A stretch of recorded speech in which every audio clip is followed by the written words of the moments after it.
Have you ever had a really good conversation with someone? You know, you left feeling energized, connected, and heard, and you even learned something. You couldn't wait to meet again. And then in another conversation, sometimes even with that same person, it just felt like work. If you've been wondering how to recapture the secret sauce for skipping the small talk, this episode is for you. My next guest is a card-carrying introvert who started an improv group in college to fine-tune his communication and quick thinking. After getting his bachelor's in modern thought and literature from Stanford, he became senior director at Stand and Deliver, a leadership communication consulting firm. And he's also the co-author of What to Talk About on a Plane, at a cocktail party, in a tiny elevator with your boss's boss. Today, he'll be weighing in on 3 very specific scenarios and share how to turn small talk into real talk so introverts and extroverts alike can break through the chit-chat and have more amazing conversations.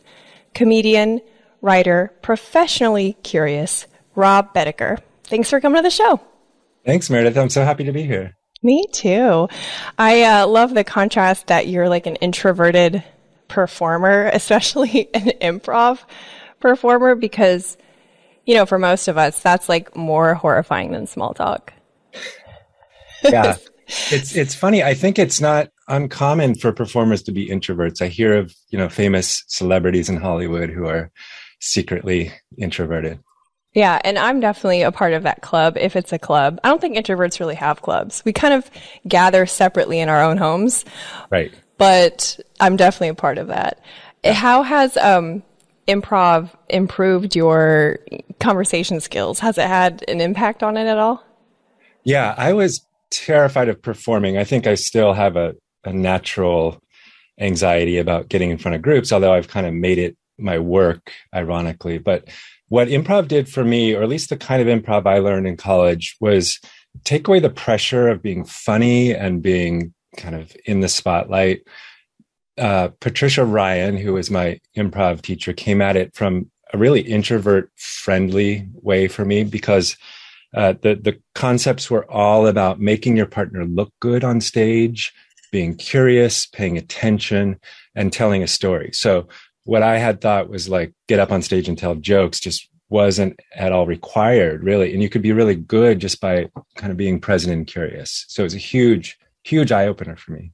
Well, shout out to Miss Ryan, because that is part of the reason why I find podcasting so natural, is because it's not about me. My solo episodes are hands down the most horrifying, but those that are with other people, it's easy because it's not, the spotlight isn't really on me. It's on, who this person is and getting to know them. But I've never connected that with conversation. So that's a really cool insight. Yeah. I mean, there are other, I could go on forever about the sort of principles that were eye-opening, but another one is, and people have probably heard this, it's become pretty popular now, the kind of yes and attitude, saying yes to what improvisers call offers. And all an offer means is something another person does or says, or an object in the room, or something you notice. And so it's really about paying attention and saying yes, versus our kind of natural instinct to say yes, but, or block offers, as improvisers would say. So it's sort of a mindset shift that, again, as you said, takes the focus off of you and puts it on the world out there, other people, which is a huge, huge relief for, as you said, a card-carrying introvert.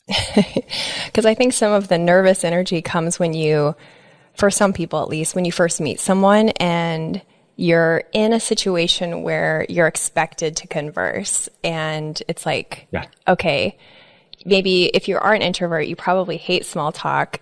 Is there a minimum amount of small talk that's necessary? Is it socially acceptable just to like jump into deep topics? Like, is there a balance? I think there's totally balance. You have to read the room. And I think there is this like asymmetry. I think that's the word for it, actually, like psychological asymmetry, which means we are so expert in our own experience. We know ourselves like nobody else can. And we have such a hard time kind of thinking about what it's like to be to be another person. So I may go to a party and feel like super timid or reluctant and think, wow, everybody must be sort of shivering and afraid of small talk. But if you imagine the other end of the scenario, like I think a lot about, you're at a party and you learn someone's name and a few seconds later you forget it, which happens to all of us. Often I'm like, oh, I'm just mortified. I can't believe I forgot their name. I'm going to have to ask again and they'll be so offended. But when I flip it around and that happens to me and somebody says, sorry, I didn't catch your name, I don't care at all. Right. So it's like this asymmetry.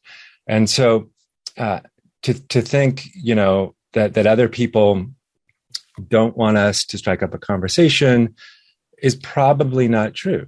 Like statistically, and there's, again, I was looking around at the research on this.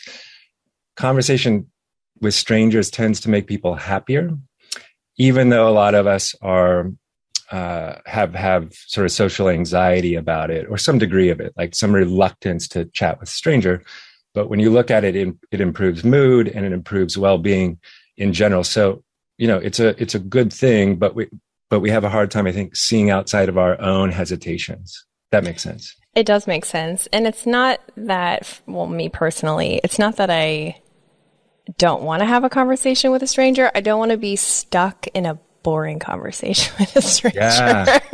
And I think it was in your book, you talk about asking for stories instead of answers as a way to convert small talk into slightly more upgraded conversation. Can you give some examples of what you mean by that? Yeah, I'll answer that, but I want to pick up on something you said, which is getting out of a conversation. And I was at a party recently where a woman was so brilliant at this. My wife and I were talking to her. It was sort of a brief, like, nice enough conversation, but it wasn't going to go anywhere. And she just so generously said, well, it's been so nice talking to you, turned and left. Nobody was offended. Everybody was relieved. And again, I might think like, oh, if I did that, if I said nice to talk to you and left, they'd be offended. But I wasn't. I was glad. She was like doing the heavy lifting of ending the conversation, which has to end at some point. And that is the part of conversation that I struggle with the most, because I give off therapist vibes. So, and I'm not a therapist, and I give off mom vibes, and I'm not a mom. So you can imagine those two qualities together. I get cornered frequently. And so people want to share everything. Totally. So you're saying I can just say, thanks for this conversation and leave like that. I didn't know that was an option. Yeah. Or, I'm going to go over there. I'm going to go over there. That's a little more blunt. Oh my God. But I would experiment with those, again, the tone is everything. It's been great talking to you. Thank you. I'm going to get a drink. I've got to go. I mean, be honest. Well, I always have to pee, so I'll just use that. Perfect. Yeah. But I know what you mean. Yeah. You can, if you're a good listener or curious or give off those vibes, you can get cornered. Totally. But to your point, Meredith, on the other end, which is how do you turn sort of small, boring talk into something bigger? Those weren't your words, so correct me if I'm no, I think those were my words actually. So you're good. Yeah, I mean, I think first is like, do you want that? I mean, sometimes small talk is fine, and we're not in the mood, and it's just a social nicety. It's okay, but we've all had great conversations, like you said in the intro, with an Uber driver or someone in an elevator where it's like, oh, I'm so glad I asked or they asked, and what a story they had. So, and like I said, this research says that generally it's good for us to interact with people as opposed to being on our phones. So what Chris Collin, my co-author of What to Talk About Tonight, suggests is going beyond these sort of facile, like kind of dead end answers, which are like, how you doing? What's up? They are so vague and kind of binary that it leaves the conversation nowhere to go. So one I like is simply, and it's so simple, is just, what'd you do today? And it's easy to answer. And in that answer, you'll get like a dozen possibilities for follow-ups. Or, if you want to tiptoe and be more bold, what did you have for breakfast? Or, can you give me some advice? Like you can kind of read, gauge the room and sort of step step as unconventionally as you want, but something that lets people tell a story versus just say fine or I'm okay or sort of squirm in that like general conversation template. I think that opens up stuff, and it's the specifics, right? So if I ask you what you did today, you have to be specific for that, and depending on what you say, I can ask just follow up on a dozen things, big or small.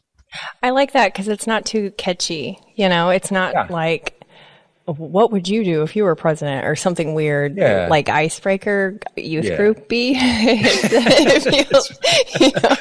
Yeah, people run the other way. But sometimes people like that, or if it's a group you kind of know already. There's a guy, Rob Walker, who I think does great work. He has a newsletter called The Art of Noticing, and he collects this list of icebreakers from his readers, and it's just an ongoing Google Doc. And some are sort of zany and out there, and some are really simpler like that. But I'm sure listeners can look that up. Rob Walker, The Art of Noticing.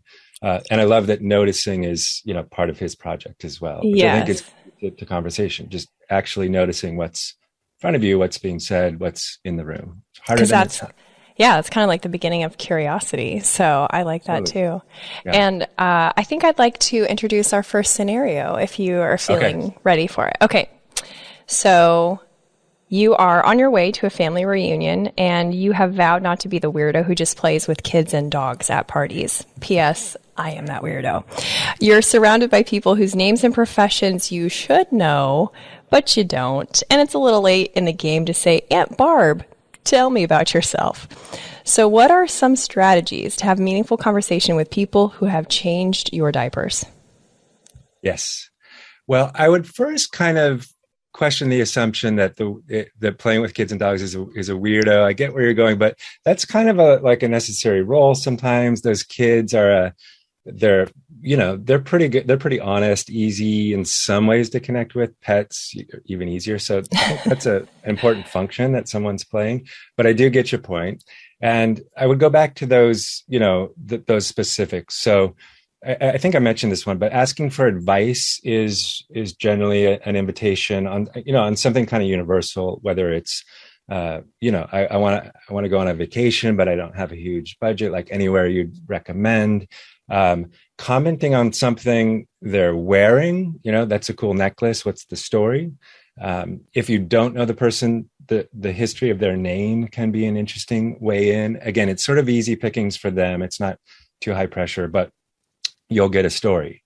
And so specific questions and noticing what's in front of you.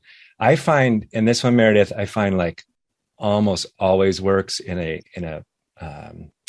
situation where you don't know folks. If you hear what their work is, you can almost always say, I bet fill in the blank work has changed a lot in recent years. And I swear 99% of the time that will just like, they'll just, oh my gosh, you wouldn't believe it, and they'll give you the whole history of the change of their industry, which is interesting usually. Those are brilliant. I am so excited to go to the next family reunion. Words I think I never would have thought would ever come out of my mouth. So we've done good work here so far, Rob. We've done good work. So family members are an interesting topic though, because, we talk a lot about small talk with, I think you call them drive-by conversations, like grocery store clerks and bank tellers and that sort of thing. Yeah. But I think when we say small talk, we can all agree we're mostly meaning empty conversations. Yeah, right. And with close family and friends that you see a lot, I think there is like a trap of slipping into a version of small talk with the people that are closest in your life. So I'm just curious if there's any strategies to avoid that, to keep the conversation, interesting and moving with the people that you see every day. Yeah. Well, I think there you have a chance to be a little bolder if you want. And again, I would start with the premise that we always want that. Again, sometimes small talk is fine. I think that's why the weather comes up as a evergreen conversation topic. It's easy. Everybody can say something about it. And just that sort of social dance, I think is fine a lot of the times. But as you're suggesting, we often want more, and we can get stuck in these ruts. So there's where I'd venture to be a little bolder. You know, Chris and I have a range of kind of scenarios from sort of mild to more provocative that you could prepare in advance. You know, what era would you want to time travel to? You know, what is your sort of parallel universe profession? That's kind of on the edge of, you know, most people have like an idea of, if I weren't doing X, you know, I would have been an astronaut. That can be an interesting one for someone you know a little bit. And you can prepare these, you know, you can really, if you want, you could sort of study up for the next conversation. You know, something you read recently, a book you're reading.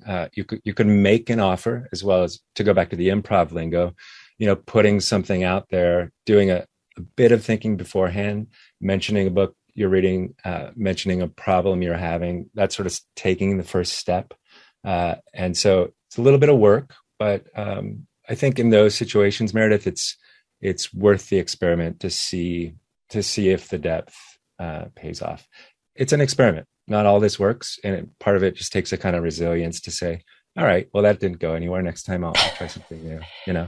And like the good news is, like, nobody, especially in a party, like nobody cares about you, which is like great news to me. You know? Instead of thinking like everybody is watching me and, you know, worried about what I'm going to do. It's such a self-centered view that, you know, I've fallen into. It's like everybody's just thinking about themselves. So the good news is, like, if you mess up, flub in a conversation, no big deal. They're thinking about themselves. I mean, what I'm hearing you say is practice this at a bar with drunk people. That's what I'm getting out of that. Great idea. Okay. Yeah, nobody will remember anyway. Yeah. But for family members, it sounds like you could even gamify it a little bit, like put all those questions in a bowl and pick them out, and, you know, it'd be a fun family game night.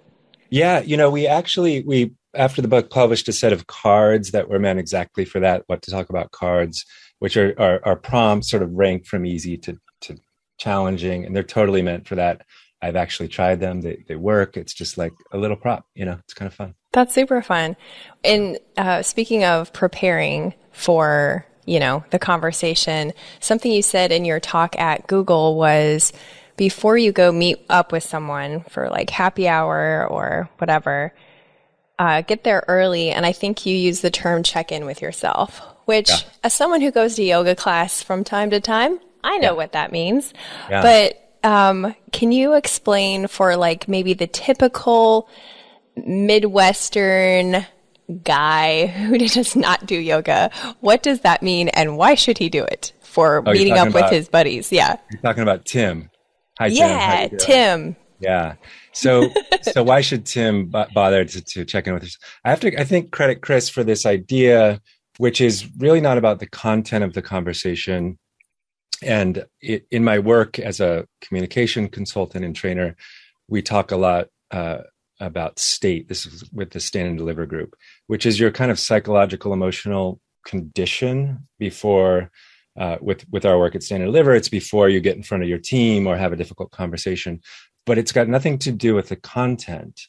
But we all know the way we feel can make or break a conversation. If it's an important conversation, and even in a social setting, it's more of our state of being that's coming across above and beyond the content. So checking with yourself means where are you? Like where are you mentally, emotionally? It doesn't have to be a big deal, but instead of dragging whatever meeting you were just in into the next one, or walking to the room without thinking, take a breath, remind yourself why you're there and clear your mind. That's, back to kind of the yoga prep, I think. But it works. Yeah. I like that reset. That definitely works. I also liked a concept that I can't remember if you wrote about it or spoke about it, but it was a concept of disruption, like doing or saying something unexpected. My personal favorite is a well-placed insult. I find that to be a delightful icebreaker. It can come across as flirty, so it has backfired from time to time, but I would love for you to explain why disruption works and, while you're at it, how I can come across as less flirty. All right. Those are two big questions. So, disruption, I think you've got to gauge, gauge the room, sort of judge folks' tolerance for something kind of out of left field. I think we're all in a positive way. Flirtation is sort of a positive, gender neutral kind of way of expressing an energy or curiosity. But I think I get what you're saying, which is that line of not wanting to go into a certain kind of flirtation. But there's a kind of danger there, right? There's a kind of like, I'm doing something unexpected. And that can sort of wake people up who are sort of sleepwalking through a conversation. Exactly. My wife did this, I think, brilliantly the other night. We were talking to a guy who was said he had worked for this really wealthy investor years ago, and I said, "Is he still the number one wealthiest guy and wherever?" And the guy said no, and my wife said, "Is that because of the investment advice you gave him?" Just sort of a light jab, but he took a beat and he laughed, and it's clearly a joke, but it just sort of broke the pattern. So that kind of insult in quotes, I think, is fun. And as we say in the book, sort of picking a sort of left turn topic, if you feel like the audience can handle it, is fun. Have you ever been ripped off? Is one that most people have a story about. That's not too radical, but I might be collecting stories about people getting ripped off. I'm sure many people listening can think of a time when they got ripped off, which is already a story. And again, we'll provide you like a ton of follow-up questions. So a slight left turn or a hard left turn, depending on like how you think the room will handle it. The room, I mean the other person. And then to your point, like, how do you navigate the flirtation line? Beats me. Well, yeah, you can't really control how people interpret things, but a theme I'm seeing throughout is asking for the story and not just a yes or no answer. So I feel like that is definitely a clear takeaway. I would love to do scenario number 2 with you, if you're ready. So this scenario is you're invited to a party where you only know the host. In the spirit of meeting new people, you attend. You quickly discover everyone's favorite topic is what you consider the wrong side of a political viewpoint. Mm-hmm. What's the best way to have meaningful conversation without starting a riot? Great question. Yeah, this is a tricky one. I think we've all been there these days. It's trickier than ever. I think the advice to avoid politics and religion is generally good. Yeah. With this scenario, I would really start with the outcome. And I'm, again, bringing this from my work as a communication consultant with Stand and Deliver, where we're always asking, what's the outcome of this talk or conversation? So this is going to seem like a long way around, but I remember my daughter was probably 4 years old. I was picking her up from a camp, and we were getting to our car, and I hear this honking and yelling. I'm holding her hand. This guy steps out of this big SUV. It's parked right behind us, and starts yelling that I had parked too close to his car. He couldn't get out. I looked. There was, it was tight, but there was plenty of space. I wanted to tell him, like, do you want me to pull your car out for you? I didn't say that. but he kept yelling and screaming and coming at me. It comes up to me and bumps my chest. And I had two reactions, like blood just filled my face. Yeah. And so the first reaction was like a physical retaliation. The second was, I'm going to prove that I'm right, because I was totally right. There was a little bit of space, but there was plenty of space for him to pull his car out. Right. So like my instinct was to prove him right, which was totally ridiculous, like totally not a desirable outcome. But that's where my mind went in the moment. In that case, of course, my outcome was like, get out of here, keep my daughter safe. I got her in the car. We left and never saw the guy. That was a good outcome. So I bring that back to this scenario because I would start with the outcome, which might be on that visceral level, like the emotional level. Well, these people are wrong. I'm going to prove that I'm right. which we can all see from a distance. Like, how's that going to go? So you're going to convert a whole party of people over to your opinion? Probably not. So what else is an outcome? Like, one, maybe you decide you want to learn, like, how could somebody that takes this like wildly different opinion than I have get there? Like, so back to curiosity, like, could I approach this like a reporter? And my outcome is simply to learn. I had an Uber Lyft ride where the driver, it was like a 2-hour ride in traffic to the airport. And he brought up in the middle of it an opinion that I found totally, opposite of mine. So my first impulse was like to disabuse him and educate him and prove that I was right. Of course, that wasn't going to happen. So I and I'm not always like able to do this, but I thought, let me just see if I can understand how he arrived here. So that turned out to be a much better outcome for me, like a much better experience, I think, for both of us. So in this party, I would first say, what's my outcome really? It's and if it's like, convert every person here to my correct point of view, probably not great. So maybe it's like I could come at this like an anthropologist or a reporter and learn. It's probably going to be a better experience for everyone. That is a much kinder, like, inner dialogue than what I have historically Oh yeah, had. I'm not saying I do that all the time. Well, because I'm thinking about, like, sometimes when I am witnessing or speaking with people that I'm like, oh my God, who ties your shoes? Like, I pretend that they are developmentally challenged, and it helps me be nice to them. But how mean is that compared to what you just said? I'm gonna have to like change over and do. I don't know. I mean, if nobody knows what your story is, like. Well, now everyone knows because we're on a podcast. Now everyone knows. Yeah, be careful next time you talk to Meredith. Oh wow, she's so nice and she speaks so slowly and such simple. She patted my head. Oh God.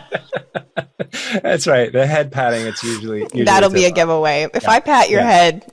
Yeah, it's time to go. I will say, like, I will say this is a physician heal thyself kind of moment. Like that's theoretically what I would love to do. I don't always get there.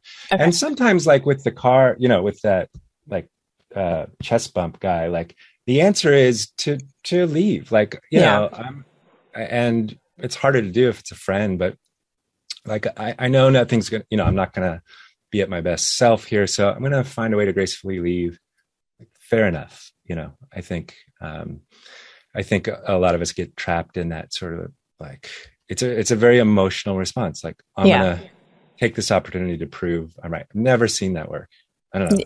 No, I agree. Do you feel like there's specific considerations for introverts versus extroverts when having or trying to have meaningful conversations?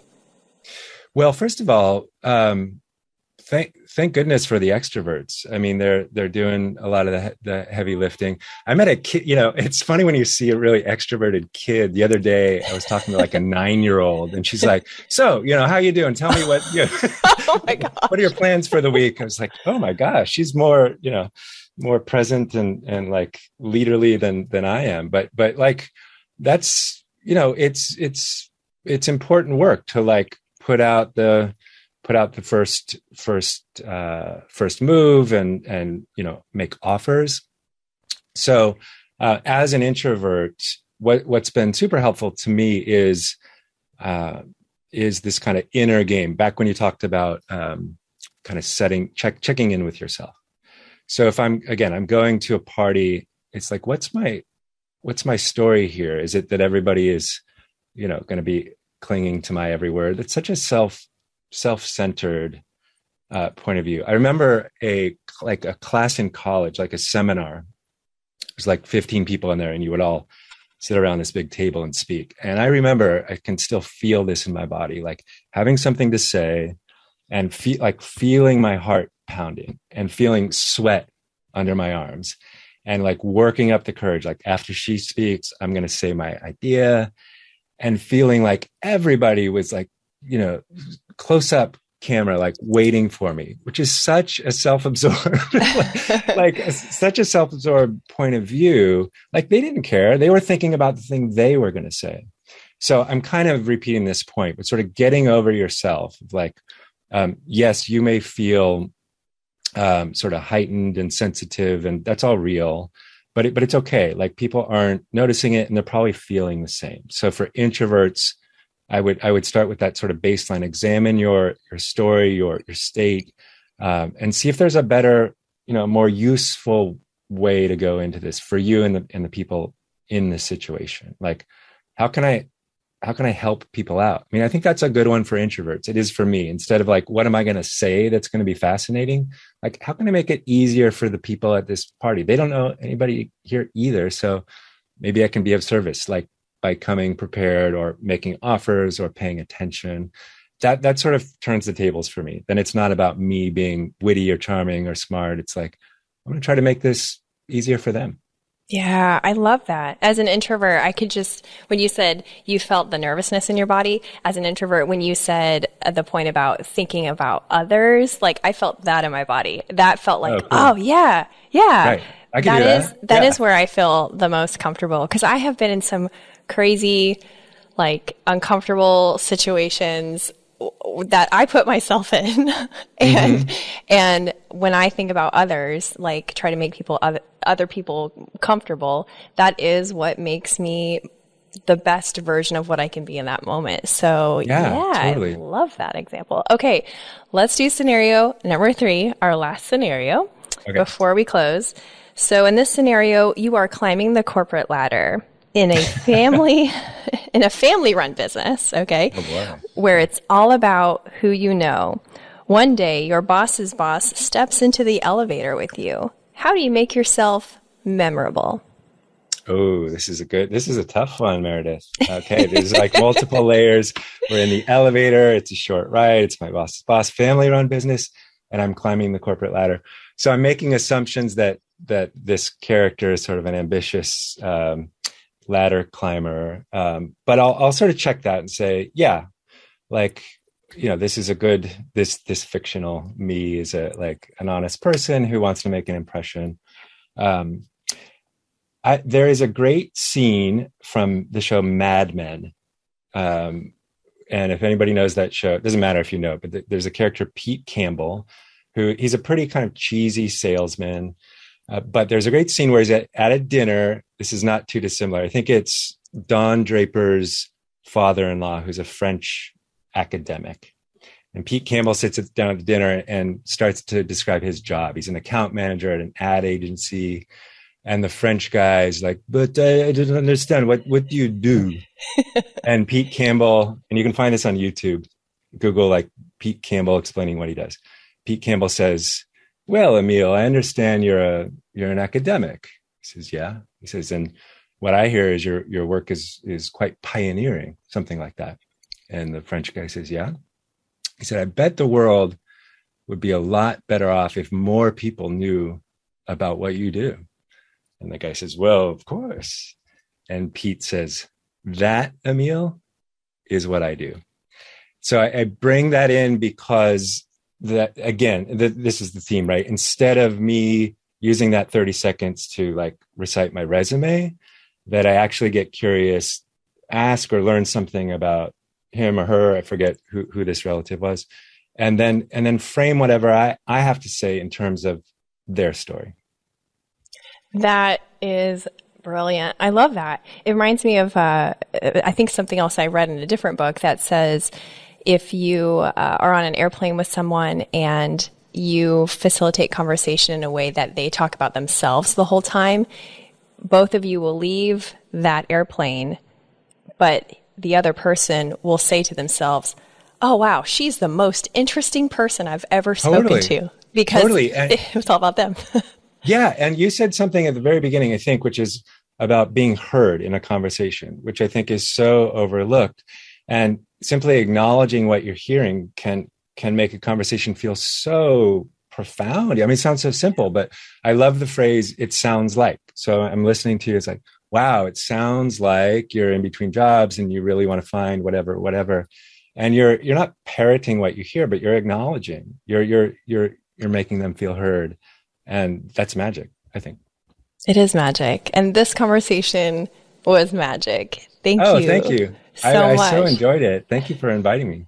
Can you give a shout out of where people can buy your book, cyber stalk you on the internet, all the things? Yeah, I heard of this thing called Google. I think you Oh, okay, right. GOG. Yeah. Anyway, Google it. You'll find it. But our books are on Amazon. I've written several with the Casper Hauser Comedy Group, Books of Comedy. I work with the Stand and Deliver Group. We do leadership training and consulting for teams and leaders all over the place. So I'm somewhat easy to find. Excellent. Well, thank you again. This was amazing. Thanks, Meredith. Really appreciate you inviting me. Hey, you're still here. That's awesome. I hope to see you next week too. I talk with the most interesting people that you've probably never heard of. Most of them are paradoxical and bring an opportunity for you to grow as a person. So if you like bright, meaningful entertainment, be sure to subscribe and hit the bell for notifications.